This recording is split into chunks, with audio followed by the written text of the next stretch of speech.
అరగంట సేపు డిస్కషన్ చేసి వాళ్ళు బ్లాక్మెయిల్ చేసినటువంటి పరిస్థితి కనిపిస్తూ ఉంది.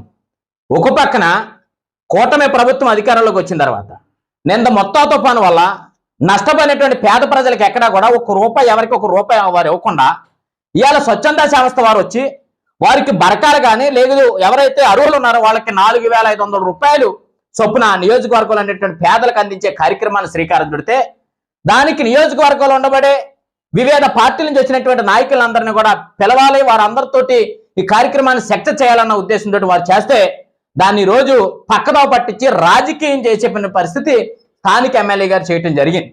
వేదిక మీదకి రావటం, వారిని బ్లాక్మెయిల్ చేయటం, వేదిక మీదకే స్థానికంగా ఉన్నటువంటి మున్సిపల్ చైర్మన్ గా ప్రోటోకాల్ ప్రకారంగా ఆమెను కానీ లేదు వైస్ చైర్మన్ గా ఉన్నటువంటి నాగిని గారిని కానీ లేకపోతే మమ్మల్ని కానీ వేదిక మీద పిలవకుండా ఆయన ఒక్కైనా వచ్చి వేదిక మీద సెక్యూరిటీ చేయటం, ఆయన ఒక్కైనా మాట్లాడి ఇది సభా మర్యాద.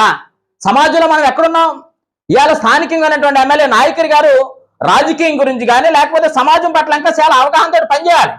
ఇది జనసేన పార్టీ మీటింగో లేదు కూటమి ప్రభుత్వం మీటింగో లేదు మీ డిపార్ట్మెంట్ పెట్టినటువంటి అధికార మీటింగో కాదే. ఇది ఒక స్వచ్ఛంద సేవా సంస్థ కార్యక్రమానికి మిమ్మల్ని ఎలా పిలిచారో మమ్మల్ని కూడా అలాగే పిలిచారు.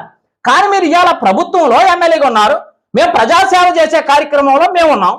అలాగే మున్సిపల్ చైర్మన్ గారు కానీ నాగిని గారు కానీ ఉన్నారు, వారిని కూడా అదే విధంగా పిలిచారు.